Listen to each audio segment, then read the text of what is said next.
All right, welcome back, everybody. Today we are doing day 7 of my alphabet challenge. Draw one character a day for basically 26 days, working through the alphabet, drawing just a random character from whatever film, history, legend, storytelling, as a hot anime pinup girl.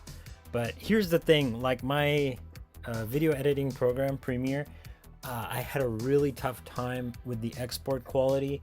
It was taking forever to export just a 15-minute video, and because of that, like, I continued just doing the drawings, because honestly doing one drawing a day is enough work as it is, but doing that for like a full month, that really takes up a lot of time. So I wasn't too stressed out about not uploading the videos, like these speed lapse and my little commentary over it, but because it was taking so long, I just kind of let that slide.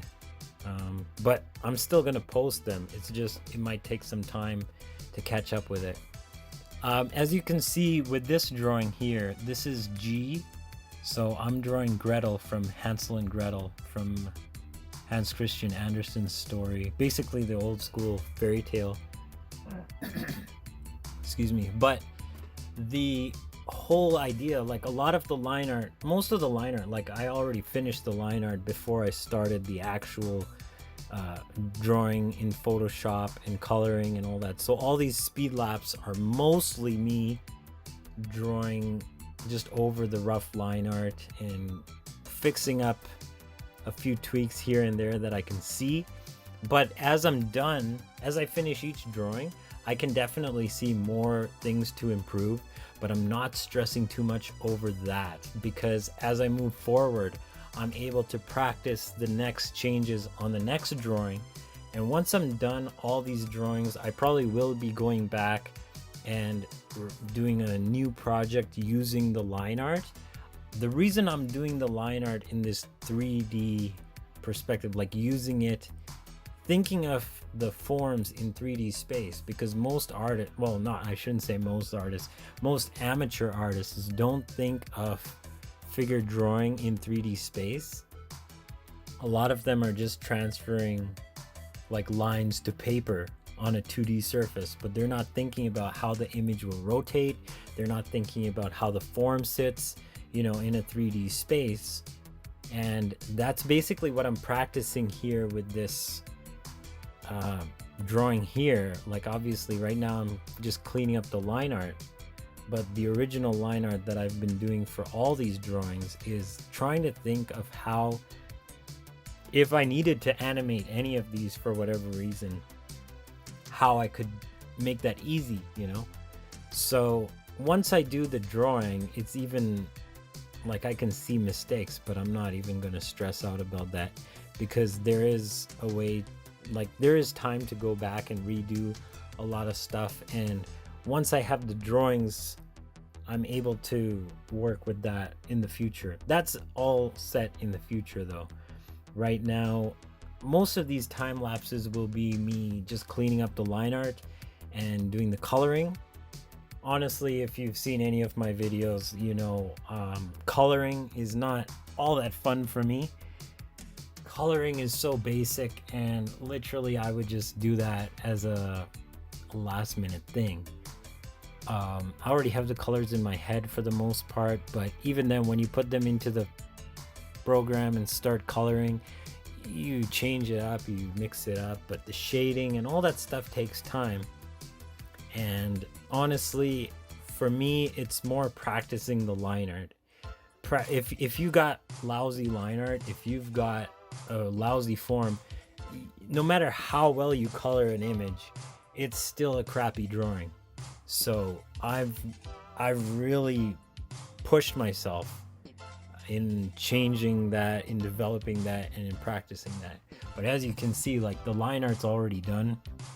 It's already been done, and most of the drawings that I'm hosting until the later drawings won't really be me touching up drawings. So coloring is fun, but it does take time. Shading takes time. all of this stuff takes time, and I am getting better at it. I am learning little tricks and techniques in order to make it faster and more efficient, but it's not where the real skill lies, because it's 2020. Let's face it, anybody can color a picture, especially with Photoshop or what have you. It takes a lot of skill to draw a good picture in the first place. So that's what I'm doing here. I'm doing these commentaries just for fun, because like see how much time it's taking. This is sped up to 16 times, and here I am working on the little house in the background, and it takes time, you know, filling in each color and each layer, and that's the way I'm doing it. I mean, there might be an easier way to do it, I don't know, but I like to keep the colors separately on different layers, because I do go back and change it. I do try. And the other thing about coloring backgrounds is, like, my style has definitely changed since starting this. Like, originally I started out with line drawings in the background, but once you start to see this drawing, you'll notice that I take out the lines in the future. And of course, the witch in this story, I used Gruntilda from Banjo and Kazooie. I just thought that was fitting. I actually had the thought, after I decided on doing Gretel, to do Gruntilda as her hot in the game. But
on purpose. Hard edge, you know, where, and once I do the vector background without the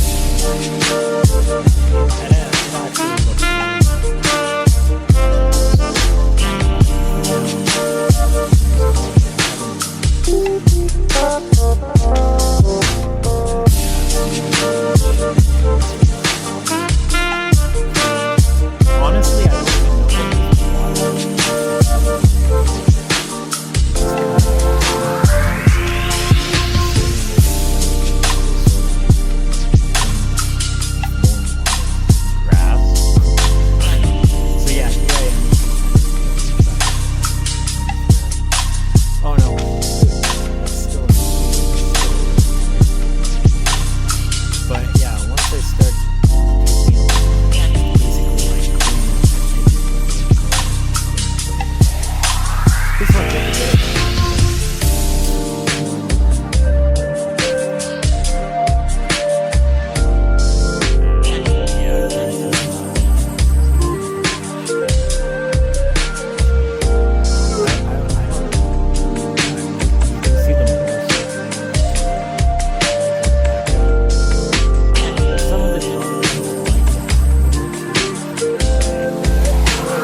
takes a bit of time to sort through that and basically clean up all these line edges and make them nice and tidy, which, yeah, it definitely helps to know that you want to draw the backgrounds without lines in the first place.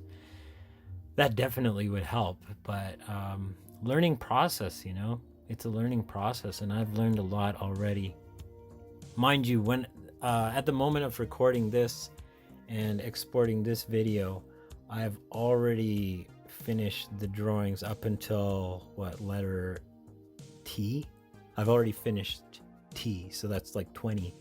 So yeah, we're about 15 behind, or 12, 13 behind here in terms of the videos. So I'm talking from experience way into the future. This is like future Rex talking to you.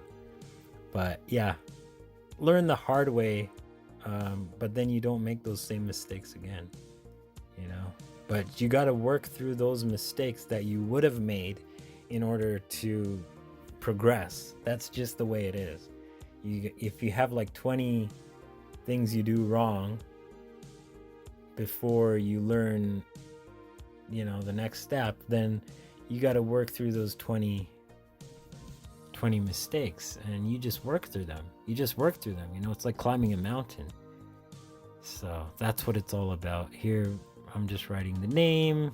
I like to put, the weird thing about this was that I don't know, is her name spelled T-E-L or just T-L? I guess it depends if you're using like the German spelling or what, but yeah, as you can see, I also left the line art for Gruntilda, but I colored her lines to kind of just be darker aspects of the colors used. Gretel still has the black lines. So put a bit of blush on her to fix up shadows, highlights. I like the color scheme on this, the pink sunset or twilight or whatever. Definitely helped me work with colors, but it's been an interesting process altogether, through and through. So there we have it, Gretel from Hansel and Gretel, at least the way I picture it. Check the links in the description because I will be hosting my own alphabet challenge, so be sure to check that out if you're interested. And other than that, I hope you enjoyed this video. I'll see you in the next one.